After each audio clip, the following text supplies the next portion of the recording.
Phone কলে হঠাৎ রাইসার চিৎকারে বুকটা কেঁপে ওঠে রুশানের। বুঝতে বাকি নেই রাইসা কোনো বিপদে পড়েছে। রুশান উত্তেজিতভাবে বারবার হ্যালো হ্যালো করলেও রাইসার কোনো উত্তর পেল না। রাইসার পাশে থাকা লোকটা ফোনটা কানে তুলে নিয়ে বলে, তোর প্রেয়সীকে সুস্থ ও জীবিত দেখতে চাইলে চুপচাপ রিজাইন লেটার দিয়ে নিজের অবস্থান থেকে সরে আয়, সময় 24 ঘন্টা। বলেই ফোন রেখে দেয় সে। মুহূর্তেই যেন চারপাশটা যেন অন্ধকার হতে শুরু করলো রুশানের। লোকটা ফোন রাখতেই নিলয় বলে, এবার ফোন থেকে সিম খুলে ভেঙে ফেল আর ফোনটার পাওয়ার অফ করে দে। নিলয়ের কথা মতো লোকটা চুপচাপ তাই করলো। গাড়ির ভেতরে হাত পা বাঁধা অবস্থায় কিছুক্ষণ ছটফট করেও লাভ হলো না রাইসার। কিছুক্ষণ পর হাল ছেড়ে কেঁদে দিয়ে বলে, আমি কি ক্ষতি করেছি আপনাদের? কেন আমার সাথে এমন করছেন আপনারা? ছেড়ে দিন আমায়, আমি বাসায় যাব। সামনে থেকে নিলয় একটা স্প্রে নিয়ে পেছনের লোকটাকে দিয়ে বলে, মুখের ওপর অল্প মেরে দে, এত প্যান প্যান আর ভাল লাগছে না। এদিকে অস্থিরতায় কি করবে কিছুই বুঝে উঠতে পারছে না রুশান। নিজের ভুলটা কোথায় ছিল সেটাও বুঝে উঠতে পারছে না। নিজেকে সবসময় আড়াল করেই রেখেছে, আর রাইসাকেও রেখেছে সবার থেকে দূরে। নিজের কাছের মানুষরা ছাড়া কেউই রাইসার বিষয়ে অবগত নয়। তাহলে কে রাইসার বিষয়ে জানলো, আর কেই বা তার সাথে এমন করছে? মুহূর্তেই রাজকে ফোন দিয়ে বিষয়টা খুলে বলে রুশান। একে একে চারপাশে নিজের টিমের সবাইকে ইনফর্ম করে দেয় রুশান। যেভাবেই হোক রাইসাকে যেন খুঁজে বের করে সবাই। সবার কথা কি বলবে, এই মুহূর্তে তার কি করা উচিত সেটা সে নিজেই বুঝে উঠতে সক্ষম হচ্ছে না। রাইসাকে একটা বাড়ির ভেতরে বন্দি করে রাখে নিলয়। রুশানকে যা বলার বলে দিয়েছে, এবার শুধু সময়ের অপেক্ষা। কিছুক্ষণ সেখানে অবস্থান করে নিলয়। এখানে আছে শুধু নিলয়, তার সাথে লোকটা আর রাইসা। নিলয় সেখান থেকে আসার সময় লোকটার দিকে এক পলক চেয়ে খুব শান্তভাবে বলে, যখন যা চায় তাই দিবি, ওর কোনো সমস্যা যেন না হয়। ওর কোনো প্রবলেম হলে তোকে এর জবাবদিহি করতে হবে। বলেই সেখান থেকে বেরিয়ে গেল নিলয়। এদিকে রাজ শান্তভাবে বিষয়টা নিয়ে কিছুক্ষণ ভাবলো। তার মনে কোনো উত্তেজনা নেই, কারণ উত্তেজনা নিয়ে ভাবলে সঠিক সিদ্ধান্ত নেওয়াটা খুব কঠিন। রুশান আর রাইসার বিষয় যেহেতু রিলেটিভ ছাড়া আর কেউ জানে না, সেহেতু রাইসার কিডন্যাপিং এর ব্যাপারে নিশ্চয়ই রুশানের রিলেটিভ কেউ জড়িয়ে আছে। নয়তো কোথাও হাত দিয়ে রুশানকে আয়ত্তে আনতে পারবে সেটা অপরিচিত কারো এত সহজে জানার কথা না, যদি পরিচিতদের তাদের সাথে কোনো সম্পর্ক না থাকে।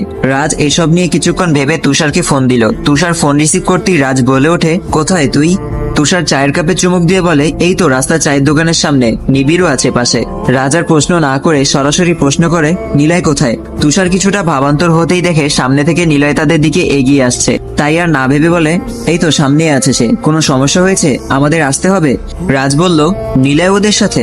রাজ কিছুক্ষণ নিশ্চুপ থেকে কিছু একটা ভেবে বলে, কিছু না। তুষার কিছুই বুঝলো না এর আগা মাথা। নিলয় সামনে আসতে এসে প্রশ্ন করে, কোথায় ছিল এতক্ষণ? নিলয় স্বাভাবিকভাবেই বলে, গার্লফ্রেন্ডের সাথে দেখা করতে গেলাম। তুষার কিছুটা বিরক্তি নিয়ে বলে, ফান করছি না আমি। নিলয় একটু হেসে বলে, আমি কখন ফান করলাম? বললাম যে গার্লফ্রেন্ডের সাথে দেখা করতে গিয়েছি, সেটা অন্যের গার্লফ্রেন্ডও হতে পারে। তুষার আর কিছু না বলে চায়ের বিল মিটিয়ে বাসার দিকে হাঁটা ধরলো। নিবিড়ের এখনো চা শেষ হয়নি। সে ডেকে বলে, আরে একা একা কোথায় দৌড় দিলি? দাঁড়া, আমরাও আসছি। তুষার উপরের দিকে একবার চেয়ে বলে, দেখলি না রাত নেমে এসেছে, আর কতক্ষণ বাইরে থাকবি? আর ওদিকে মনে হয় বাসায় কোনো প্রবলেম হয়েছে। যদিও আমি এই বিষয়ে শিওর নই, তবে মনে হয় কিছু একটা হয়েছে। নিবিড়ও এবার কাপ রেখে নিলয়কে নিয়ে হাঁটা ধরে তুষারের সাথে। কিছুক্ষণ পর তিনজন একই সাথে বাসায় ফিরে আসে। দেখে ফৈদা আন্টি সহ সকলে বেশ চিন্তিত। রুশান বাসায় নেই, চুপচাপ বসে আছে সবাই, যেন গভীর কোনো শোক পালনে মগ্ন সবাই। ওদিকে রুমের দরজা বন্ধ করে বসে আছে আরোহী। গতকাল রাত থেকে আজ সারা দিন কিছুই মুখে তোলেনি সে। বই খাতা সব এলোমেলো করে ছড়িয়ে ছিটিয়ে ফেলে রেখেছে। আরোহীর মা কাজের মেয়েটাকে ডেকে বলে, রাজকে কিছু সময়ের জন্য এখানে আসতে বলার জন্য। এভাবে না খেয়ে থাকলে মেয়েটা অসুস্থ হয়ে পড়বে। রাজের নাম্বার আগে থেকেই কালেক্ট করে রেখেছিল কাজের মেয়েটা। সামিরই তাকে বলেছিল আরোহী ও রাজের সাথে জড়িয়ে থাকা সব তথ্য কালেক্ট করে রাখতে। আরোহীর এমন আচরণ দেখে কাজের মেয়েটা বাধ্য হয়ে রাজের নাম্বারে কল দিল। এমনিতেই একটা বিষয় রাজকে খুব ভাবাচ্ছে, তার উপর আরোহীর এসব শুনে কিছুটা কপাল কুঁচকে চসূচক একটা শব্দ করলো। মেয়েটা সত্যি একটা পাগল। রাজ কিছুক্ষণ নিশ্চুপ থেকে শান্ত গলায় বলে, কাঁদছে, তাকে কাঁদতে দিন, বিষাদগুলো মুছতে দিন, অশ্রুকণায় কষ্টগুলো ধুয়ে দিতে দিন, ইমোশনগুলোকে মজবুত করতে দিন। বলেই ফোন রেখে দিল। রাজের কথার আগামাথা কিছুই বুঝলো না মেয়েটা। ফোন রেখে খাবার নিয়ে আবারও আরোহীর রুমের সামনে গিয়ে কয়েকবার দরজায় টোকা দিয়ে তাকে ডাক দিল। কিন্তু এবারও হতাশ হতে হলো তাকে। নিজেকে যতই শক্ত রাখুক, এক মুহূর্তের জন্য রাজ নিজের ইমোশনের কাছে নিজেই হেরে গেল। 7-5 না ভেবে আরোহীর বাসার উদ্দেশ্যে রওনা দিল রাজ। রাত তখন 9টা। কাজের মেয়েটার কাছে সব শুনে রাজ শান্তভাবে বলে, খাবার নিয়ে আসুন, আমি দেখছি। আগের খাবারগুলো একপাশে রেখে মেয়েটা নতুন করে খাবার এনে রাজের হাতে দিল। রাজ প্লেটটা হাতে নিয়ে মেয়েটাকে প্রশ্ন করে, ম্যাডাম কিছু বলছে না বা আরোহীকে খেতে জোর করেনি? কাজের মেয়েটা বলে, সবই করেছে, কিন্তু কারো কথা শুনছে না দেখে বাধ্য হয়ে আপনাকে ফোন দিয়েছি। রাজ আর কিছু না বলে আরোহীর রুমের সামনে গিয়ে দাঁড়ালো। দরজায় একবার টোকা দিয়ে আরোহী বলে ডাক দিয়ে দরজার সামনে দাঁড়ায় সে। এতক্ষণ হাজার ডাকাডাকি করেও যে আরোহী কেউ দরজার বাইরে আনতে পারেনি, এখন একটা ডাক শুনেই কয়েক সেকেন্ডের ব্যবধানে ব্যবধানে এসে দরজা খুলে দিল সে। কষ্টগুলো বুকের ভেতর এতটা উত্তল হয়ে উঠেছিল যে আশেপাশে না তাকিয়ে হুট করে রাজকে জড়িয়ে ধরে কেঁদে দিল। কাজের মেয়েটা পাশে থাকলেও অন্যদিকে তাকিয়ে গেল সে। আরোহীর মা দূর থেকে বিষয়টা দেখে কিছু না বলে সেও নিজের রুমের দিকে পা বাড়ালো। নির্দিষ্ট কিছুর জন্য আমরা অনেক সময় এতটাই ব্যাকুল হয়ে পড়ি যে সামনে পৃথিবীর সবটা সুখ এনে দিলেও তার মাঝে ওই নির্দিষ্ট জিনিসটাই খুঁজে বেড়াই আমরা। মনে হয় তা পেয়ে গেলেই আমাদের মানব জীবন সার্থক। আরোহীকে রুমে নিয়ে খাটের উপর বসায় রাজ। রুমের চারপাশে সব এলোমেলো দেখে আরোহীর দিকে চেয়ে ভ্রু যুগল নাচিয়ে প্রশ্ন করে, এসব কি? আরোহী কিছু না বলে চুপ করে রইল। রাজ খাবারের প্লেটটা হাতে নিয়ে বলে, শুনলাম সারাদিন কিছু খাওনি, এসব কোন ধরনের পাগলামি? আরোহী এখনো চুপ করে আছে, যেন মনে হচ্ছে চুপ করে থাকলেই সবকিছু সমাধান হয়ে যাবে। রাজার কিছু না বলে খাবারের প্লেটটা একপাশে রেখে উঠে দাঁড়িয়ে আরোহীর হাত ধরে বলে, এদিকে আসো। রাজ এভাবে হাত ধরায় কিছুটা কেঁপে উঠল আরোহী। রাজের দিকে একবার তাকিয়ে তার পেছন পেছন চলে যায় সে। ওয়াশরুমে নিয়ে গিয়ে বলে, চুপচাপ মুখে পানি দিয়ে ফ্রেশ হয়ে নাও। আরোহীও বাধ্য মেয়ের মতো চুপচাপ তাই করলো। সে হয়তো ভেবেছিল রাজ আর আসবে না, কিন্তু হুট করে এভাবে রাজ এসে এমন করছে এটা যেন এখনো বিশ্বাস হচ্ছে না তার। রুমে এসে আরোহীকে একপাশে বসিয়ে খাবারের প্লেটটা হাতে নিয়ে নিজেই আরোহীর মুখে খাবার তুলে দিল। আরোহী আবারও একবার অবাক হয়ে রাজের দিকে তাকায়। এটা কি সত্যিই রাজ? আরোহীকে এমন এক মনে বসে থাকতে দেখে রাজ বলে, লাইফে প্রথম কাউকে নিজ হাতে খাইয়ে দিচ্ছি, চুপচাপ খেয়ে নাও, হয়তো আর কখনো আমাকে তোমার সামনে দেখবে না। আরোহী যেন এমনটা কখনোই চায় না, তাই কথা মাটিতে পড়ার আগেই চুপচাপ খাওয়া শুরু করে দিল। সারাদিন পাগলামি করে না খেয়ে ক্লান্ত ছিল আরোহী। খাওয়া শেষে আরোহীকে ঘুমাতে বলে চুপচাপ বের হওয়ার জন্য পা বাড়ায় রাজ। আজ তার কি হচ্ছে সে নিজেই উপলব্ধি করতে সক্ষম হচ্ছে না। দরজার সামনে গিয়ে আবার পেছনে ফিরে আরোহীর দিকে চেয়ে বলে, আর এমন পাগলামি করলেই কখনো আমার চেহারা দেখতে পাবে না। রুশান বাসায় ফিরছে আজ রাত করে, চোখে ঘুম নেই তার। ব্যালকনিতে বসে দেওয়ালে হেলান দিয়ে লুকিয়ে নিশ্চুপ হয়ে কাঁদছে সে। যেই কান্নায় নেই কোনো শব্দ, কেউ দেখতেও পায় না এই গোপন আর্তনাদ। ব্যালকনির দরজার সামনে দাঁড়িয়ে কিছুক্ষণ রুশানের দিকে চেয়ে রইল নিলয়। বন্ধু মহলে এতদিনে এই প্রথম কাউকে এভাবে লুকিয়ে কাঁদতে দেখছে সে। ইমোশন কিছুটা হলেও আঘাত আসবে, এমনটাই স্বাভাবিক। ওখানে আর দাঁড়িয়ে না থেকে আড়ালে গিয়ে ওই লোকটাকে ফোন দিল নিলয়। রিসিভ করতেই নিলয় বলে, মেয়েটার এখন কি খবর? লোকটা বলে, এতক্ষণ পাগলামি করে এখন ঘুমিয়ে গেছে, খাবার দিয়েছিলাম ফেলে দিয়েছে। নিলয় আর কিছু না বলে ফোন রেখে দিল। মধ্যরাতে একটা সুন্দরী মেয়ে অচেতন হয়ে ঘুমিয়ে আছে, এমন জঘন্য মানুষগুলো নিজেকে কতটুকুই বা নিয়ন্ত্রণে রাখতে পারে। লোকটা রুমে জানালা দিয়ে বারবার কিছুক্ষণ রাইসার দিকে তাকিয়ে থাকে। পুনরায় নিলয়ের কথা মনে হতেই ভয়ে চোখ সরিয়ে রুমের পাশে বসে থাকে। গতকাল থেকে খোঁজাখুঁজি করেও রাইসার কোনো খোঁজ পেল না তারা। কে কোথায় নিয়ে গেছে তার বিন্দুমাত্র প্রমাণ রেখে যায়নি। খুঁজে পাবেই বা কেমন করে? সকাল পেরিয়ে দুপুর হয়ে গেল, দুপুর পেরিয়ে বিকেল। গম্ভীর হয়ে রাজের পাশে দাঁড়িয়ে আছে রুশান। রাজের দিকে চেয়ে আহত গলায় বলে, কত মানুষের স্বপ্নই তো তারা এভাবে নষ্ট করে দেয়। এমন কত মেয়েকে তারা হারিয়ে ফেলেছে, কতজন তাদের ভালোবাসাকে হারিয়েছে, কত বাবা তাদের আদরের মেয়েকে হারিয়েছে, কিন্তু প্রমাণের অভাবে তারা কিছুই করতে পারেনি। ভেবে দেখতো, একটা ছোট্ট ছেলে, পরিবারের একমাত্র ছেলে, ছোটবেলা থেকেই তাকে নিয়ে বাবা মায়ের স্বপ্ন। নিজেরা কষ্ট করে হলেও ছেলেকে কষ্ট বুঝতে না দিয়ে বড় করেছে। সেই ছেলেটা একদিন হুট করে ওই লোকদের শিকার হয়ে গেল, তখন তার বাবা মায়ের কেমন অবস্থা হবে? এমন হাজারো মানুষের স্বপ্ন নিয়ে তারা খেলছে প্রতিনিয়ত। আচ্ছা রাজ, বলতো আমার কি করা উচিত? আমার স্বপ্নটাই কি সবচেয়ে গুরুত্বপূর্ণ, নাকি হাজারো মানুষের জীবন? রাজ কিছু বলছে না, হয়তো উত্তরটা তারও জানা নেই। রুশান আরো কিছুক্ষণ নিশ্চুপ থেকে বলে, যদি আমার স্বপ্নের বিপরীতে হাজারো মানুষ তাদের স্বপ্ন না ভাঙে তাহলে খারাপ কি? আমার স্বপ্ন না হয় তারা ভেঙে দিল, তেমনি তাদের সবটাই হাতের মুঠাতে চিপে নিব আমি। এতদিন আইন মেনেই সবটা করেছি। রাইসার কিছু হলে আইন কি সেটাও মাথায় রাখবো না আমি। আমার যা হওয়ার হবে। আমার ভেতরটা মরে গেলে খোলস জীবন নিয়েই বা আমি কি করব? বিকেলে রাইসার কাছে গিয়েছিল নিলয়। রুশানের কোনো রেসপন্স না পেয়ে পুনরায় বাসায় ফিরে আসলো সে। রুশানকে দেওয়া 24 ঘন্টা ফুরিয়ে গেল। রুশান তার অবস্থানেই রয়ে গেল। বোঝাই যাচ্ছে রুশানের কাছে তার প্রিয় মানুষটার চেয়েও দায়িত্বটা সবচেয়ে বড়। সন্ধ্যা পেরিয়ে রাত হয়ে এলো। রুশানের কোনো রেসপন্স না পেলে রাইসার সাথে থাকা লোকটা ধরেই নিল রাইসাকে এখন মেরে ফেলতে বলবে নিলয়, এরপর কোথাও পুঁতে দিতে। কেউই কিছু জানবে না, বাসায় সে আর মেয়েটা ছাড়া কেউ নেই। মেরেই যখন ফেলবে, মাঝখানের সময়টায় একটু এনজয় করলে প্রবলেম কি? একা ঘরে এই সুন্দরী একটা মেয়েকে নিয়ে গতকাল রাত থেকেই এসব চিন্তা মাথার মাঝে পীড়া দিচ্ছে খুব। নিলয়ের ভয়ে কিছু করতে পারেনি, আর একটু পর তো নিলয় তাকে এমনিতেই বলবে মেয়েটাকে মেরে ফেলতে। 7-5 না ভেবে দরজা খুলে রাইসাকে রাখা রুমে প্রবেশ করলো লোকটা। লোকটার অঙ্গিভঙ্গি দেখে গলা শুকিয়ে আসে রাইসার। লোকটা তার কাছাকাছি এলেই কয়েকবার চিৎকার দিয়ে উঠেছে, এরপর আর চিৎকার করতে পারলো না। লোকটা এক হাতে রাইসার মুখ চেপে ধরে নিল। রাইসা নিজেকে ছাড়াতে ধাক্কা দিতে লাগলো লোকটাকে। এতে এক মুহূর্তের জন্য ছাড়া পেলেও আবার লোকটা তার কাছে এগিয়ে আসার জন্য চেষ্টা করলো। হুট করে নিলয়কে রুমে আসতে দেখেই থেমে যায় লোকটা। রাইসা ভয়ে জড়সড় হয়ে বসে গেল রুমের এক কোণে। এখনো নিলয়ের মুখে একটা কাপড় পেঁচানো, যেন রাইসা তাকে চিনতে না পারে। নিলয়কে দেখে মনে মনে অনেকটা বিরক্ত হলো লোকটা। নিলয় আসার আর সময় পেল না, তবু মনের মাঝে ভয় জেগে উঠলো তার। নিলয় আবার রাগ করে বসে কিনা এটা ভেবে, কিন্তু তাকে অবাক করে দিয়ে এসব নিয়ে তেমন একটা না ভেবে নিলয় একটা চেয়ার টেনে তাদের সামনে বসে। মুখে একটা হাসি ফুটিয়ে বলে, বাহ, তুই তো দেখি অনেক অ্যাডভান্স। আমি আসার আগেই সব শুরু করে দিলি। দিলি? লোকটা মনে মনে এবার কিছুটা সাহস পেল, হাসি ফুটে উঠলো তার মুখেও। উত্তেজনা নিয়ে প্রশ্ন করে, ভাই মেয়েটাকে তো মেরেই ফেলবেন তাই না? নিলয় শান্তভাবে বলে, মারতে তো হবেই, আমার কথা অমান্য করার শাস্তি না পেলে কি হয়? এখানে কোনো ধারালো ছুরি আছে? লোকটা একটু লাজুক হেসে বলে, ভাই মারার আগে কিছুক্ষণের জন্য আমাকে একটু সুযোগ দিন। নিলয় আবারও মুচকি হেসে বলে, আচ্ছা ঠিক আছে, আগে তো ছুরিটা নিয়ে আয়, দেখতে হবে না ধার ঠিক আছে কিনা। এর ফাঁকে তুই তোর কাজ ছেড়ে নিবি। পাশ থেকে এদের কথা শুনে থরথর করে কাঁপছে রাইসা। নিলয়ের অনুমতি পেয়ে লোকটা আর দেরি না করে একটা ধারালো ছুরি এনে নিলয়ের হাতে দিল, আর হাসজ্জ্বল মুখে নিলয়ের দিকে তাকিয়ে ন্যাকামিশ্বরে বলে, ভাই। নিলয় আঙুল দিয়ে একবার ধার চেক করে হুট করেই ছুরিটা লোকটার গলায় বসিয়ে দেয়। 2 সেকেন্ড সব স্বাভাবিক থাকলেও রক্ত বের হতে শুরু করলে লোকটা নিজের গলায় হাত দিয়ে চেপে ধরে বড় বড় চোখে নিলয়ের দিকে চেয়ে হাঁটু ভাঁজ করে ফ্লোরে বসে পড়ে। রক্তের স্রোত বয়ে চলেছে লোকটার গলা দিয়ে, যা দেখে পাশ থেকে মুখে হাত দিয়ে চিৎকার করে ওঠে রাইসা। নিলয় মুখটা এবার কিছুটা গম্ভীর করে লোকটার দিকে চেয়ে বলে, বিড়াল রাস্তা কাটালে তাকে পিছে ফেলি আমি, তোকে কি করে ছাড়ি? হাঁটুর উপর ভর করে বসে থাকা অবস্থায় কয়েক সেকেন্ডের মাঝেই রক্তের লোকটার জামা ভিজে লাল হয়ে গেল। ব্যালেন্স হারিয়ে এক কাঁধ হয়ে ফ্লোরে শুয়ে পড়ে সে। গলা থেকে রক্ত এখনো ঝরছে, ফ্লোর লাল হয়ে যাচ্ছে সেই রক্তে। ছুরিটা একপাশে ছুঁড়ে ফেলে দেয় নিলয়। শান্তভাবে রাইসার দিকে তাকালে দেখে রুমের এক কোণে ঘেঁষে হাত দিয়ে মুখ চেপে ধরে রেখে চোখ দুটো বড় বড় করে চেয়ে আছে রাইসা। কপাল গলা দুটোই ঘামে ভিজে একাকার।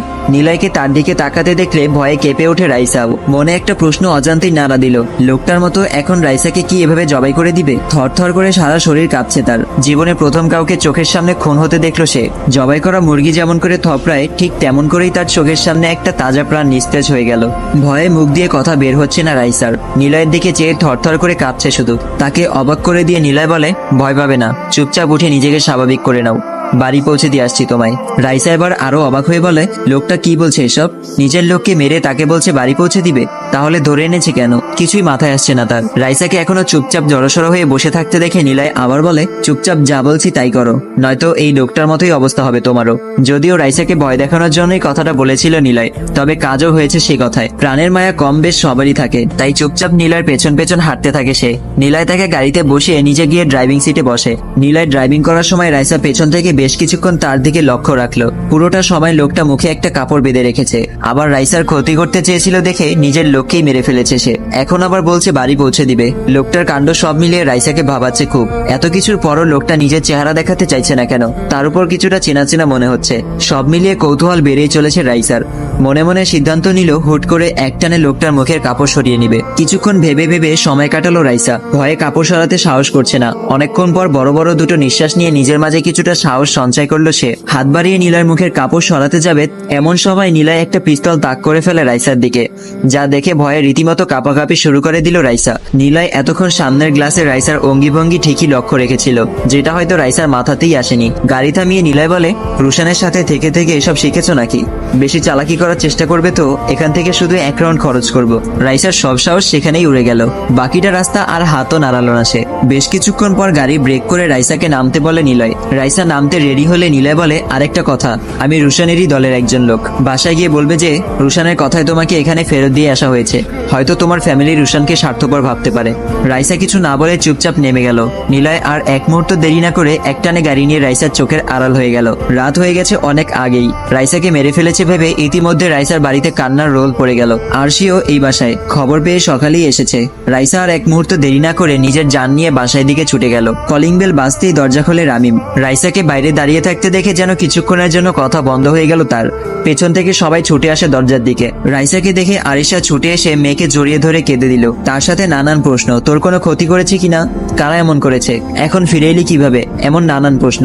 রাইসা এতক্ষণ ভয়ে থাকলেও ফ্যামিলির কাছে ফিরে কিছুটা স্বস্তি অনুভব করলো। কিছুটা ভয় কাটিয়ে বলে, এখন তো ভালোভাবেই ফিরেছি তাই না? আর রুশান ভাইয়ার লোকই আমাকে বাড়িতে এনে দিয়ে গেছে। পাশ থেকে রামিম বলে, আমি ঠিকই জানতাম রুশান কোনো না কোনো ভাবে তোকে বাঁচিয়ে নিবে। সে তোর কোনো ক্ষতি হতেই দিবে না। এরাই শুধু এতক্ষণ ধরে টেনশন করছিল। পরিস্থিতি কিছুটা স্বাভাবিক হলে আরশি সাইডে গিয়ে রুশানের নাম্বারে ফোন দেয়। মায়ের ফোন পেয়ে রিসিভ করে রুশান আহত স্বরে বলে, সরি মা। রুশান আর কিছু বলার আগেই আরশি বলে উঠে, রাইসা বাসায় ফিরেছে, তোর লক্ষ্মী নাকি তাকে সেভ করে বাসা অব্দি পৌঁছে দিয়েছে। আরশির কথায় রুশান যেন আকাশ থেকে পড়লো। কিছুক্ষণ আগেও ভেবেছিল রাইসা ও তার ফ্যামিলির সামনে কিভাবে মুখ দেখাবে, যে এত পাওয়ার থাকার পরও রাইসাকে বাঁচাতে পারেনি সে। আর এখন শুনছে রুশানের লোকই রাইসাকে সেভ করেছে। বাট রুশানের পুরো টিমই ব্যর্থতা ছাড়া কিছুই প্রকাশ করতে পারেনি। তাহলে রাইসাই বা বাসায় ফিরল কিভাবে? উত্তেজনা নিয়ে রুশান বলে উঠে, আচ্ছা আমি এখনই আসছি। পাশ থেকে রাজ, তুষার, নিবিড়, ফৈদানটি তারাও কৌতূহল নিয়ে প্রশ্ন করে, কোনো খবর পাওয়া গেছে? রুশান হাসজ্জ্বল মুখে বলে, রাইসা নাকি বাসায় পৌঁছালো মাত্র। মুহূর্তেই সবার মনে আনন্দ নেচে উঠল। এতক্ষণ ধরে পাওয়া ভয়টা মুহূর্তেই যেন আনন্দের রূপ নিল। সেই সময় বাসায় প্রবেশ করে নিলয়। ফৈদানটি সহ সবাইকে এমন হাসি খুশি দেখে বুঝতে বাকি রইল না এই হাসির কারণ। এদের আনন্দে কেন যেন নিলয়ের মাঝেও অদ্ভুত রকমের এক প্রশান্তি কাজ করছে। ইচ্ছা হচ্ছে এই মানুষগুলোর হাসি খুশি জীবনের সাথে সে নিজেও মিশে যেতে। রাত তখন 12টা। আসার পর ফ্রেশ হয়ে খেয়ে রুমে বসে চুপচাপ বসে পুরো কাহিনীটা ভাবতে লাগলো রাইসা। এটা যেন মাথা থেকেই সরছে না তার। হুট করে রুমে রুশানের প্রবেশ করতে দেখে উঠে দাঁড়ালো সে। রুশান রাইসার সামনে এসে দাঁড়ালো। নিশ্চুপ হয়ে কিছুক্ষণ একে অপরের দিকে তাকিয়ে রইল দুজন। রুশানের বুকটা এখনো ধুকধুক করছে। এক মুহূর্তের জন্য হলেও ভেবেছিল সবই হারিয়ে গেছে তার জীবন থেকে। নিজেকে আর সামলে রাখতে না পেরে হুট করে রাইসাকে খুব শক্ত করে জড়িয়ে ধরে রুশান। কোনো কথা বলছে না, শুধু বড় বড় নিঃশ্বাস নিচ্ছে সে। আর সেই নিঃশ্বাসের শব্দ খুব কাছ থেকে শুনতে পাচ্ছে রাইসা। কিছুক্ষণ ওভাবে নীরবতায় কেটে গেল দুজনের। অনেকটা শান্ত হওয়ার পর হাতের বাঁধনটা ধীরে ধীরে ছাড়তে থাকে রুশান। রাইসার দুই গালে হাত রেখে বলে, বলেছিলাম না বাসা থেকে বের হবি না? কিছু প্রয়োজন হলে রামিম ভাইয়াকে বা আঙ্কেলকে বলবি, আর না হলে আমাকে বলবি। প্রয়োজনে এখানে এসেই সবটা করে দিতাম আমি। তবুও কেন এভাবে একা বের হতে গেলি? রাইসা চুপচাপ দাঁড়িয়ে আছে। রুশান আবার বলে, কারা ছিল? তোকে মেরেছে? রাইসা দুই দিকে মাথা নাড়িয়ে না বলল। তারপর মুখ ফিটিয়ে বলে, দুজন ছিল তারা। একজনের মুখে কাপড় বাঁধা ছিল, অন্যজন খুব খারাপ ছিল। আমার ক্ষতি করতে চেয়েছিল দেখে মুখে কাপড় বাঁধা লোকটা তাকে মেরে ফেলে। তারপর আমাকে বাসায় পৌঁছে দিয়ে চলে গেল। আর যাওয়ার সময় বলেছিল সে আপনার লোক। রুশানের কপালে চিন্তার ভাঁজ পড়লো। কিডন্যাপ করে রুশানকে ব্ল্যাকমেল করে আবার রাইসাকে বাড়ি পৌঁছে দিল। আবার বলল সে আমার লোক। এটা কি তাদের নতুন কোনো চাল? ওসব নিয়ে তেমন একটা ভাবছে না রুশান। রাইসাকে ফিরে পেয়েছে, এটাই এই মুহূর্তে সবচেয়ে গুরুত্বপূর্ণ। মুখে এক চিলতে হাসি ফুটিয়ে রাইসাকে আবার নিজের সাথে জড়িয়ে নিল রুশান। যেন এটা নতুন করে তার জীবনের সবচেয়ে বড় প্রাপ্তি। কেটে গেল আরো কয়েকদিন। গোয়েন্দার টিম থেকে খবর পেল আগামীকাল রাতে অনেক বড় একটা চালান পার্বত্য চট্টগ্রামের দিকে যাবে। খবর পাওয়া মাত্রই নিজের একটা টিম নিয়ে জায়গাগুলো সম্পর্কে প্ল্যানিং করে সব সেটিং করে রাখতে ব্যস্ত। ওদিকে দেশের পরিস্থিতি আগের থেকে কিছুটা ভয়াবহ হয়ে ওঠায় পিন্টু সাহস করছে না এত বড় চালান সামলাতে। যার কারণে নিলয় নিজেই সবটা সামলানোর সিদ্ধান্ত নিল। পিন্টুকে এদিকটা সামলানোর দায়িত্ব দিল সে এবার নিজেই দেখতে চায় কিভাবে এতগুলো মাল আটক হয়েছিল। ফ্রেশ হয়ে রুমে আসলো রাজ।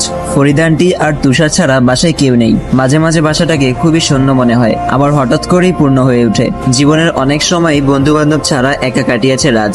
এখন একটা বন্ধু মহলে যেন একেবারেই মিশে গেল সে। মনে হয় পরিবারের বাইরেও এটা তার অন্য একটা পরিবার। রাজের মাথায় একটা বিষয় ঘুরপাক খাচ্ছে, সেটা সমাধানে ল্যাপটপ হাতে বসে খুব মনোযোগ সহকারে। অনেকদিন আগে ইকবাল সানির পাঠানো সেই ছবিটা বের করে সে। যেদিন নিলয় রাজের সাথে দেখা করার জন্য ইকবাল সানির কাছে গিয়েছিল, তখন বিষয়টা তেমন একটা গুরুত্ব দেয়নি রাজ। বড় দাড়ি মোজ লাগানো একটা লোককে ফুটেজে ও ছবিতে দেখে তখন বিষয়টা নিয়ে এত ঘাটাঘাটি করেনি সে। এমন অনেক ছোটখাটো বিষয়ের সাথে সেটাও চুপচাপ এড়িয়ে গেল সে। ছবিটা স্ক্রিনে এনে কিছুক্ষণ তাকিয়ে রইল রাজ। কিছুটা জুম করে কিছুক্ষণ খুঁটিয়ে খুঁটিয়ে দেখতে লাগলো লোকটাকে। কিছুক্ষণ ওভাবে কাটিয়ে লোকটা দাড়িগুলো রিমুভ করে একটা সাধারণ চেহারা আনার চেষ্টা করতে লাগলো। কিছুক্ষণের মাঝে পুরো কাজ শেষ হওয়ার পর এবার কিছুটা গা ছেড়ে হেলান দিয়ে বসে স্ক্রিনের দিকে তাকিয়ে রইল। নিলয়কে প্রথম স্বাভাবিক মনে হলেও মাঝখানে কিছু সময় থেকে অস্বাভাবিক মনে হতো তার। চেহারায় কেমন একটা লুকোচুরি ভাব মিশে থাকতো, এত তীক্ষ্ণভাবে যে হুটহাট নিজের মুড চেঞ্জ করে নিতে পারতো যে এই বাড়িতে ফৈদানটি সহ বাকি চারজনও তাকে বুঝতে পারেনি। এখন রাজ পুরোপুরি নিশ্চিত যে এই নিলয়ের মাঝেই নিশ্চিত একটা কিছু লুকিয়ে আছে। তবে কি সেটা তা বের করার অপেক্ষায়। ইকবাল সানিকেই বা সে কিভাবে চিনে, আর ছদ্মবেশে রাজার সাথে দেখা করার জন্যই বা কেন ইকবাল সানির কাছে গিয়েছিল? বিষয়টা এবার মনে হয় একটু খুঁটিয়ে দেখা প্রয়োজন। ওদিকে রুশান গেল তার একটা ছোট্ট অপারেশনে। নিশ্চয়ই এখন তা নিয়ে প্ল্যানিং এ আছে। ওসব ভাবতে ভাবতে রুমে তুষারও প্রবেশ করে। রাজার পাশে বসে ল্যাপটপে তাকিয়ে কিছুটা অবাক হয়ে গেল। নিলয়ের ছবি এভাবে সামনে নিয়ে কি ভাবছে এত? রাজ আর চোখে একবার তুষারের দিকে চেয়ে বলে, তুই কি শিওর যে এটা নিলয়? তুষার একটু ভালো করে তাকিয়ে বলে, নিলয়ের মতোই তো লাগছে। কেন, অন্য কেউ নাকি? আমি প্রথমে দেখে ভেবেছিলাম নিলয়। রাজ এবার দাড়ি সহ ছবি ও দাড়ি রিমুভ করা ছবি দুটোতেই তুষারের দিকে তাকিয়ে বলে, রাজ এবার দাড়ি সহ ছবি ও দাড়ি রিমুভ করা ছবি দুটোই তুষারের দিকে দেখিয়ে বলে, এই বেশি আমাকে খুঁজতে আমার অ্যাসিস্ট্যান্ট পর্যন্ত পৌঁছে গেল সে। বুঝতে পারছিস কিছু? তুষার কিছুটা ভেবে দুই দিকে মাথা নাড়িয়ে বলে, তোর কথা আমি কিছুই বুঝতে পারছি না। নিলয় কেন এমন বেশে তোমার অ্যাসিস্ট্যান্ট পর্যন্ত গেল এটাও বুঝতে পারছি না। এসবে ওর কাজ কি? রাজ ঠোঁটের কোণে একটা হাসি ফুটিয়ে বলে, তোর মাথায় এত কিছু ঢুকবে কি করে? সাধারণ আমার সাথে কথা বলার সময় তুই আর তুমি এই দুইটা শব্দ নিয়ে নিজের মাঝে কম্পিটিশন লাগিয়ে দিলে। বলেই ল্যাপটপ অফ করে উঠে রুমের বাইরে চলে গেল রাজ। তুষার এবারও কিছু বুঝে উঠতে পারেনি। তুই, তুমি, কম্পিটিশন এসব কি বলে গেল রাজ। বিকেলে নীলাকে নিয়ে বাইরে বের হলো নিবিড়। আজ কতদিন পর দুজন আবার সেই আগের মতো একসাথে সময় কাটাতে পারছে। একসাথে হাঁটা, রিকশায় করে ঘোরা, একসাথে বসে কখনো আইসক্রিম, কখনো ফুচকা, ঝালমুড়ি, চটপটি, আবার কখনো দুজন বাদামের ছোলা ছাড়াতে ছাড়াতে গল্প করা। মাঝখানে কিছু সময়ের জন্য যেন আর ভাবতেই পারেনি দুজন তেমন করে আগের মতো আবার হাসি খুশি ভাবে চলতে পারবে। কিছুটা হাঁটার পর দেখলো একটা ছেলে ও একটা মেয়ের মাঝে কথা কাটাকাটি হচ্ছে। মেয়েটা বলতে লাগলো, তোর সাথে সব শেষ হওয়ার পরেও কেন এভাবে বাসার নিচে এসে দাঁড়িয়ে আছিস? দুদিন পর আমার বিয়ে, আমার শ্বশুর বাড়ির মানুষ তোর সাথে আমাকে এভাবে দেখলে কি ভাববে বলতো? ছেলেটা বলতেছে, 3 বছর আমার সাথে রিলেশন করে এখন আরেকজনকে বিয়ে করে নিবি, আর শেষ বললেই আমি সব শেষ মনে করে দিয়ে দূরে সরে যাব? মেয়েটা আবার রেগে গিয়ে বলে, তুই যা পারবি কর, খবরদার আর এভাবে বাসার সামনে এসে দাঁড়িয়ে থাকলে তোকে পুলিশে দিব আমি। ছেলেটাও সোজাসুজি ভাবে বলে, তুমি কি চাও তোমার আমার মাঝে ঘটে যাওয়া সব নোটস গুলো দুনিয়ায় ভাইরাল করে দিই? এতক্ষণ রাগে গজগজ করা মেয়েটা মুহূর্তেই চুপসে গেল। কিছুটা কোমল গলায় বলে, দেখো তুমি বিষয়টা বুঝতেই চাইছো না কেন? বাবা কখনোই তোমার মতো ছেলেকে তার মেয়ের বর হিসেবে মেনে নিত না। তার চেয়ে ভালো তুমি তোমার নিজের লেভেলের একটা মেয়ে খুঁজে বিয়ে করে নিও। দুজনের দিকে তাকিয়ে একবার চেয়ে দেখো, কোথায় আমি আর কোথায় তুমি? ছেলেটা একটু তাচ্ছিল্য হেসে বলে, তাহলে প্রেম করার আগে কি এসব মাথায় ছিল না? মেয়েটা আবার বলে, তখন হুটহাট কি থেকে কি হয়ে গেছে বুঝতে পারিনি, তাই তো এখন পস্তাতে হচ্ছে। তুমি প্লিজ আমার পিছু ছেড়ে দাও। যেটা সম্ভব না সেটা নিয়ে অযথা সময় কাটিয়ে লাভ কি বলো? নিবিড় আর নীলা এতক্ষণ তাদের মাঝে এমন ঝগড়া দেখে আবার সামনের দিকে পা বাড়াতে লাগলো। হুট করে দাঁড়িয়ে গেল নীলা, নিবিড়ের চোখের দিকে চেয়ে প্রশ্ন করে, আবার ছেড়ে চলে যাবে না তো কখনো? নিবিড় স্বাভাবিকভাবেই বলে, সব ঝামেলা শেষ হওয়ার পরও এর প্রশ্নটা কম করে হলেও 50 বারের উপরে জিজ্ঞেস করেছো, সবসময় কি উত্তর পেয়েছো বলো তো? নীলা একটু মুচকি হেসে বলে, কিছু প্রশ্ন বারবার করতে ভালো লাগে, কারণ উত্তরটা যে আমার ভীষণ প্রিয়। রাতের বেলায় 5টা ট্রাক আটক হয়েছে। পুলিশ সদস্যরা পালিয়ে যাওয়া আসামিদের পেছনে ছুটছে। কয়েকজনকে ধরে গাড়িতে তুলে নিয়ে যাওয়া হচ্ছে। এর মাঝে পুরনো জামার সাথে মাথায় গামছা পেঁচানো এক ছেলে রুশানের করা গুলিতে বাম হাতের বাহুতে আঘাত পেয়ে ছিটকে পড়েছে কিছুটা দূরে। ডান হাত দিয়ে তা চেপে ধরে উঠে দাঁড়ানোর মুহূর্তেই সামনে রুশানের চেহারাটা ভেসে উঠল। এক হাতে পিস্তল নিয়ে চুপচাপ দাঁড়িয়ে আছে রুশান। চাইলে এখনই নিলয়কে গুলির আঘাতে ঝাঁঝরা করে দিতে পারে সে। এদিকে নিজের মৃত্যুকে এত কাছ থেকে দেখে নিজের কোমরের দুই পাশে 2টা পিস্তল থাকলেও নিশ্চুপ হয়ে আছে নিলয়। চাইলে এই মুহূর্তেই দুজন দুজনকে ঝাঁঝরা করে দিতে পারে, কিন্তু অজানা এক অনুভূতি দুজনকে আটকে রেখেছে। এতটা দিন লুকোচুরিতে দিন গেলেও আজ ঠিকই একে অপরের সামনাসামনি এসে দাঁড়ালো। ধীরে ধীরে পুরো হাত লাল হয়ে উঠেছে নিলয়ের। অতিরিক্ত রক্তক্ষরণে কিছুক্ষণ পর হয়তো এমনিতেই জ্ঞান হারিয়ে ফেলবে সে। উঠে দাঁড়ানোর জন্য রুশান এক হাত বাড়িয়ে দিল। এই মুহূর্তে নিজেদের মাঝে যাই থাকুক, কাছের মানুষদের কষ্ট অনেকটা যন্ত্রণাদায়ক। সকলের আড়ালে নিলয়কে নিয়ে কাছের একটা হসপিটালে রেখে আসে রুশান। একজন দায়িত্ববান অফিসার হয়েও এমন একটা কাজ করা কতটা ঠিক হয়েছে সেটা এই মুহূর্তে মাথায় আসছে না তার। এছাড়া কি করবে সে? হাতে ধরে নিজের বন্ধুর জীবনটা কিভাবে নষ্ট করে দিবে? কেনই বা নিলয় আজ এখানে? নিশ্চয়ই কোনো কারণ ঠিকই আছে। পরদিন সকাল হতেই গতকাল রাতে নিউজ ছড়িয়ে পড়ে, খবর পত্রিকা সব জায়গায়। 7 জন আসামিকে পুলিশ গ্রেফতার করতে সক্ষম হয়েছে। সবার কোমরে দড়ি বেঁধে দাঁড় করিয়ে তোলা ছবি ছড়িয়ে পড়েছে চারদিকে। পুলিশ সদস্যগুলো ক্যামেরার আড়ালেই রয়ে গেল। এসব অনৈতিক কাজের শেষটা দেখা অবধি রুশান সহ তার টিমের অন্যান্য সদস্যরা এর আগে নিজেদের পরিচয় প্রকাশ করবে না। বলতে গেলে তাদের কাছে এটাও একটা শপথের মতো। তারা নিজেদের জন্য না, দেশের জন্য কিছু করতে চায়। এদিকে শেষ রাতে আবার হসপিটালে ফিরেছিল রুশান। অনেক রক্তক্ষরণ হয়েছিল নিলয়ের। ইমার্জেন্সি 1 ব্যাগ রক্তের প্রয়োজন হয়েছিল তার। রাতের মাঝেই হসপিটালে ও নেগেটিভ রক্ত না থাকায় ডাক্তাররা রুশানকে বলল কোথাও থেকে ম্যানেজ করতে। এত রাতে কোথা থেকে ম্যানেজ করবে সে?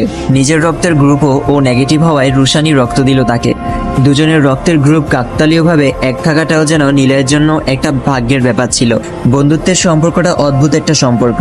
প্রথম থেকেই তাদের সম্পর্ক থাকে না, মাঝামাঝি সময় পরিচয় হয় তাদের, এরপর সম্পর্কটা হয়ে যায় রক্তের সম্পর্কের মতোই গভীর। হাজার ঝগড়া ঝামেলা তৈরি হলেও শেষে অদ্ভুত এক মায়া মিশে থাকে। নিলয়কে মোটামুটি সুস্থ হতে একদিন হসপিটালে থাকতে হয়েছিল। পরদিন সন্ধ্যার দিকে তাকে বাড়ি নিয়ে আসে রুশান।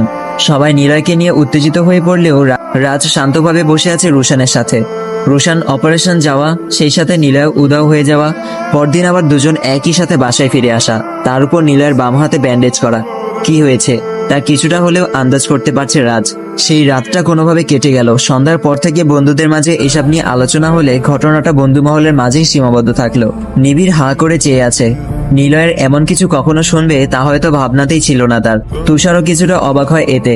আচমকাই বলে ওঠে, সেদিন তোর কথা মতো আমিও সেবে জড়িয়ে গেলে আজ তোর জায়গায় আমিও থাকতাম। আল্লাহ বাঁচাইছে আমাকে। সকাল সকাল উঠে নিলয়ের জন্য গরম গরম হালিম তৈরি করে দিল ফরিদা আন্টি। ভারী খাবার খেতে হয়তো প্রবলেমও হতে পারে এই অবস্থায়। সকালে ফ্রেশ হয়ে সবাই একই রুমে এসে নিজেদের মাঝে কথা বলছে। ফরিদা আন্টি হালিম দিয়ে গেলে এর মাঝে একটা টুল টেনে নিলয়ের সামনে এসে বসে রুশান তাকে আধশোয়া করে বসিয়ে বাটি হাতে চামচ দিয়ে তাকে খাইয়ে দিতে দিতে বলল, নিজের আসল রূপটা যতই লুকিয়ে রেখেছিলি, বাট আমার চোখ ফাঁকি দিয়ে বেশি দিন থাকতে পারিসনি। এই প্রথম কোনো অপরাধীর দিকে গুলি চালানোর সময় আমার টার্গেট মিস হয়েছে, তাও সেটা তুই ছিলি বলে, কিন্তু নেক্সট টাইম মিস হবে না। সময় থাকতে এই অন্ধকার জগৎ থেকে বেরিয়ে আয় দোস্ত, কারণ অপরাধীদের বুকে গুলি চালাতে আমি দ্বিতীয়বার ভাবি না, কিন্তু নিজের কাছের বন্ধুর বুকে গুলি চালাতে আমার একটু হলেও কষ্ট হবে রে। বলতে বলতে নিলয়ের মুখে চামচ তুলে দিচ্ছে রুশান। গতকাল রাতে নিলয়ের সম্পর্কে সবটা জানায় পাশ থেকে নিবিড়ও বলে, এসব করে কি লাভ বল, আমরা কি সাধারণ জীবন নিয়ে ভালো নেই বল? আমাদের মানব জীবনটা খুবই সীমিত। জীবনে থেকে একটা দিন চলে যাচ্ছে মানে আমরা হাজারবার চাইলেও সেই দিনটা আর ফিরিয়ে আনতে পারবো না। তাই সবসময় চেষ্টা করবি সেই হারিয়ে যাওয়া প্রতিটা দিনে যেন তোর কারণে অন্য কেউ কষ্ট না পায়। কাউকে কষ্ট দেওয়ার আগে একটু ভেবে দেখ, তোরটা যেমন জীবন অন্যেরটাও তেমন জীবন।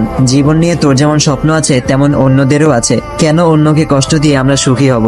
জীবন থেকে যে দিনটা চলে যাচ্ছে সেই দিনটা অন্যের ক্ষতি না করে আমরা কি পারি না সুন্দরভাবে উপভোগ করতে? আমরা কেন অন্যের জন্য আতঙ্ক মনে হব? তাদের কাছে কি আমরা ভালোবাসা হতে পারি না? রুশান নিবিড় সবার কথায় নিশ্চুপ হয়ে আছে নিলয়। সত্যিই তো, এত মানুষের ক্ষতি করে সে কি পেল জীবনে? 5 বছর আগে তার বাবা নিজেও তো ওসব মানুষদের সাথে লড়তে গিয়ে শহীদ হয়েছিল। ছোটবেলা থেকেই বাবার নানান কথা সহ্য করে বড় হয়েছিল নিলয়। মা সেই ছোট্টবেলায় মারা গেছে। বাবা আর ছেলে মিলেই তাদের পরিবার ছিল।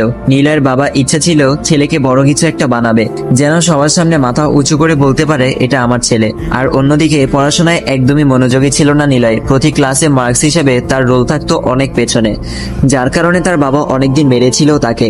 সব সময় বকাবকির উপর রাখতো। পড়াশোনা না করা, এলাকায় বন্ধুদের নিয়ে আড্ডা দেওয়া, সব মিলিয়ে যে এসএসসি দুইবারও পরীক্ষা দিয়ে পাশ করতে হয়েছিল তাকে। তার বাবা তাকে নিয়ে হতাশা ছাড়া কিছুই পায়নি। তার শুরু হয় রাজনৈতিক দলের লোকদের সাথে দৌড়দৌড়ি করা।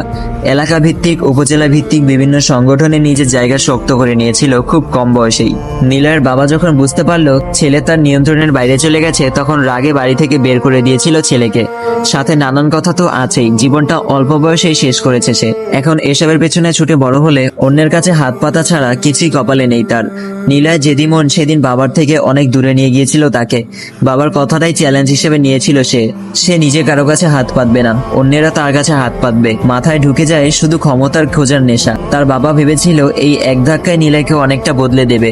তার মা মরার পর থেকেই বিগড়ে গিয়েছে সে। সারাদিন ডিউটিতে থেকে ছেলের এত বেশি কেয়ার করতে পারেনি সে। এর কয়েক মাসের মাথায় একটা অপারেশনে মারা যায় তার বাবা। শেষ কথাটা আর বলা হলো না তার বাবার সাথে। শেষ দেখাটা দেখার জন্য সেদিন বাড়িতে ছুটে এসেছিল। দেখেছিল শুধু সন্ত্রাসীদের গুলির আঘাতে বিধ্বস্ত সেই বাবার লাশ। মা বাবা সবাইকে হারিয়ে অনেকটাই এলোমেলো হয়ে গিয়েছিল সে। বাবার উপর জেদ করে পড়ালেখা কিছুটা মনোযোগী হয়ে উঠলেও বাবা মারা যাওয়ার পর ইন্টার থেকে শুরু হয় এসব চোরা কারবারের সাথে সংযোগ। ভার্সিটি লাইফে দ্বিতীয় ইয়ার শেষ করে পড়াশোনা থেকে সরে গিয়ে এসব কাজে জড়িয়ে গিয়েছিল সে। কয়েক বছরের মাঝে নির্জনের নজরে এসে সবকিছুর কেন্দ্রবিন্দু হয়ে ওঠে। দলের লোক বাড়ানোর সবচেয়ে সহজ উপায়টা খুঁজতে আবার ভার্সিটিতে ভর্তি হয়। স্টুডেন্ট হয়ে বিভিন্ন ভার্সিটির অনেক ছেলেকে এসবের সাথে জড়িয়ে নিয়েছে সে। সাথে বুঝে গেল নিজেকে আড়াল রাখতে কোনো না কোনো বেশ নিয়ে থাকতে হবে তাকে। আজ এই পর্যায়ে এসে এসব কিছুকে নিজের একটা নেশা বানিয়ে ফেলেছে সে। কত মেয়ের জীবনে সে এক অন্ধকার অধ্যায়, তার কোনো হিসেব নেই। কখনো উপলব্ধি করেনি সেই মানুষগুলোর অনুভূতি, কষ্ট, তাদের আত্মচিৎকার। কত মেয়ে তার পা জড়িয়ে কেঁদেছিল, কখনো নিজের মাঝে একটু মায়া তৈরি হয়নি তার। আজ জীবনের এমন এক পর্যায়ে এসে ওসব ভাবতেই কেমন যেন বুকটা কেঁপে উঠছে তার। নিজের মাঝে একটাই প্রশ্ন জেগে উঠছে বারবার, সে কি কখনো ক্ষমার যোগ্য? তার জীবনে যেসব পাপ করেছে তা কখনোই ক্ষমার যোগ্য নয়। শত মানুষের জীবন, শত মেয়ের সতীত্ব নিজ হাতে নষ্ট করছে সে। জীবন কি তাকে ক্ষমা করবে, নাকি রাস্তার কোনো কুকুরের মতো মৃত্যু হবে বলে তার জীবনটা এখনো টিকে আছে? তার চারপাশের মানুষগুলো তো দিব্যি ভালো আছে, অল্পতেই অনেক সুখী তারা। অন্যের মনে কষ্ট দিয়ে তারা সুখী নয়, অন্যের সাথে মিশেই তারা সুখী। পিন্টুর কাছে ইমার্জেন্সি খবর পেয়ে অসুস্থ অবস্থাতেই আবার নির্জনের কাছে চলে গেল নিলয়। ইদানিং ভালো খারাপ কিছুই নির্ণয় করতে সক্ষম হচ্ছে না সে। মনে হচ্ছে এটা ভালো ওটা ঠিক, আবার মনে হচ্ছে ওটা ভালো এটা ঠিক। একটা অদ্ভুত ডিপ্রেশনের মধ্যে দিয়ে কাটাচ্ছে সে। হাতের সামনে যা পাচ্ছে সবই আশ্রয় ভেঙে ফেলছে নির্জন। পাশে চুপচাপ দাঁড়িয়ে আছে নিলয়। কাজের প্রতি নিলয়ের অবহেলা এর আগেও বেশ কয়েকবার কিছু না বলে সহ্য করেছে নির্জন, কিন্তু নিলয়ের এই উদাসীনতা দিন দিন বেড়েই চলেছে। কেমন এক অন্যমনস্ক হয়ে সময় কাটাচ্ছে সে। এমন চলতে থাকলে ধরা পড়তে আর খুব একটা বাকি নেই। নির্জনের এমন অনেক কথা শুনেও চুপ করে রইল নিলয়। অন্যমনস্ক হয়ে হতাশা মিশ্রিত গলায় বলে, আমার কি হয়েছে তা আমি নিজেও বুঝে উঠতে পারছি না ভাই। যেদিকে তাকাই সেদিকেই যেন কেমন ঘোলা ঘোলা মনে হয় ইদানিং। নিজের কাছে খুব অদ্ভুত মনে হয়। আমি একটু একান্ত সময় চাইছি, কয়েকদিন সবকিছু থেকে দূরে থেকে নিজেকে একটু ফ্রেশ করতে চাই। আমি নিজেও বুঝতে পারছি না আমার এমন কেন মনে হচ্ছে। নিজন কিছুক্ষণ চুপ থেকে বলে, এটা অনেক আগে থেকেই লক্ষ্য করছি আমি। এত আবেগ ইমোশন দিয়ে এই পথে চলা যায় না। তোমার জায়গায় এখন থেকে সামিরই সব সামলাবে, তার নেতৃত্বেই সব চলবে। নিজেকে আবার আগের মতো স্ট্রং করতে পারলেই নিজের জায়গাটা চাইতে আসবে। সেদিন এই বিষয় নিয়ে তেজ দেখালেও আজ কোনো উত্তেজনা কাজ করছে না নিলয়ের মাঝে। এই পথটাই যেন ধীরে ধীরে তার কাছে তিক্ত মনে হতে শুরু করেছে। তাই কিছু না বলে চুপচাপ চলে যাওয়ার জন্য পা বাড়ায় নিলয়। পেছন থেকে নির্জন ডেকে বলে, কোনো চালাকি করার চেষ্টা করলে পরিণাম কি হবে তা আশা করি তোমাকে নতুন করে বোঝাতে হবে না। নিলয় কিছুক্ষণ চেয়ে থেকে কিছু না বলে বেরিয়ে গেল সেখান থেকে। পিন্টু তার পাশে হেঁটে হেঁটে বলতে লাগলো, আপনি এখন থেকে ওই ছেলেটার কথায় চলবেন, আর এটাও আমার দেখতে হবে। নিলয় এখনো কিছু না বলে চুপচাপ রইল। সবকিছুই এখন পাঁচে মনে হচ্ছে তার কাছে। আরো কয়েকদিন কেটে গেল। এদিকে আরোহীর এসব অবস্থা দেখে সামির চাইছে বিয়ের কাজটা সেরে ফেলতে। আরোহীকে হাতছাড়া করতে কিছুতেই চাইছে না সে। নির্জনের সবকিছু সব পাওয়ার নিজের করে নিতে হলেও আরোহীকে তার প্রয়োজন, যে চিন্তাধারা নির্জনের ভাবনারও বাইরে। এদিকে নিলয় এতদিন অনেক ভেবে দেখলো এসবে আর এগিয়ে যাওয়াটা পসিবল হচ্ছে না তার জন্য। জীবনে যেসব পাপগুলো সে নিজ হাতে করেছে সেগুলোরও ক্ষমা সে কখনো পাবে না। এবার এই অন্ধকার জগৎ থেকে বেরিয়ে সবাইকে নিয়ে একটু শান্তিতে বাঁচতে চাইছে। যদিও এটা কোনো সহজ কাজ নয়। এসব পথে কেউ নিজের ইচ্ছায় ঢুকলেও নিজ ইচ্ছায় বের হতে পারে না। হয়তো লাশ হয়ে বের হতে হয়, নয়তো সবসময় এসবের সাথেই থেকে যেতে হয়। তার জীবনের শেষে কি অপেক্ষা করছে তা জানা নেই। যেই জীবনে এত মানুষের জীবন নষ্ট করেছে সে, সেই জীবন তাদের জন্য বিসর্জন দিলেও এই পাপ মোচন হবে না। পিন্টুকে ডেকে বাসায় আনলো নিলয়। রাজ দেখেও কিছু বলল না পিন্টুকে। নিশ্চয়ই নিলয় কারণ ছাড়া আজ সরাসরি এই বাসায় নিয়ে আসেনি। রুশানকেও শান্ত থাকতে বলে রাজ। পিন্টুকে নিলয়ের সিদ্ধান্তের কথা জানিয়ে বলে, শুধু আমি না, তুইও এসব রাস্তা থেকে সরে আসবি। অনেক তো হয়েছে, আর কত? আমরা কেন অন্যদের জীবন নিয়ে এমন খেলা করব? তাদেরও তো জীবন নিয়ে অনেক স্বপ্ন থাকে। পিন্টু কিছু না বুঝলেও নিলয়ের কথায় পুরো ব্যাপারটা বুঝতে পেরে বলে, পথ থেকে উঠে আজ এই জায়গায় দাঁড়ালাম, তাও শুধু সম্ভব হয়েছে আজ আপনার জন্য। সেই জায়গায় আপনার সিদ্ধান্তই আমার কাছে সবার ঊর্ধ্বে। তবে এসব থেকে বেরিয়ে কতক্ষণ বাঁচতে পারবো বলেন? তাদের মাঝে কথাবার্তা শেষ হলে পিন্টুকে পাঠিয়ে দেয় নিলয়। রুমে চুপচাপ বসে আছে সে। রাজ রুশান রুমে এসে বসলো তার সামনে। সাথে নিবিড় তুষারও এসে বসে। রুশান গম্ভীরভাবে জিজ্ঞেস করে, এসব কি হচ্ছে? নিলয় শান্তভাবে বলে, ছোট্ট এই জীবনে অনেক মানুষেরই তো ক্ষতি করেছি, আর কত নিজেকে এমন পাপে জড়িয়ে রাখবো। আর পিন্টু আমার খুব কাছের একজন ছোট ভাই, বলতে গেলে নিজের ভাইয়ের মতোই। তাই সিদ্ধান্ত নিলাম কিছুদিনের মাঝেই সবকিছু ছেড়ে চলে যাব অনেক দূরে। তোদের সাথে হয়তো দেখা হতেও পারে, আবার নাও হতে পারে, সেটা ভাগ্যের উপর নির্ভর করবে। তবে ভালোবাসাটা থাকবে সবসময়। অনেকদিনই তো তোদের সাথে এক ছাদের নিচে কাটিয়েছি। জীবনের কিছু সম্পর্ক আসে অল্প দিনের জন্য, তবে সম্পর্কগুলো আবার হারিয়ে যাওয়ার সময় মনে দাগ কেটে দিয়ে যায়। সবাই নিশ্চুপ হয়ে বসে রইল। পাশ থেকে রাজ শান্ত গলায় বলে, যদি তোরা মন থেকে এসব ছেড়ে দেওয়ার সিদ্ধান্ত নিয়ে থাকিস তাহলে কোথাও যাওয়ার প্রয়োজন নেই। তোদের দুজনই আমার হেফাজতে থাকবি। তোদের কাছ অব্দিও কেউ যেতে পারবে না, ক্ষতি তো দূরের কথা। রাজের কথায় একটা মৃদু হাসি দেয় নিলয়। তারপর স্বাভাবিক হয়ে বলে, এই নিলয় জীবনে তার বাবার কাছেও মাথা নত করেনি। ছোটবেলা থেকেই সবসময় মাথা উঁচু করেই বাঁচতে শিখেছে সে। প্রয়োজনে নিজেকে শেষ করে দিবে, তবুও অন্যের কাছে হাত পাতবে না কখনো। আমার নিজেরটা আমি নিজেই দেখে নিব। চেটে 10 দিন বাঁচাচ্ছে, খেটে একদিন বাঁচাটাই উত্তম।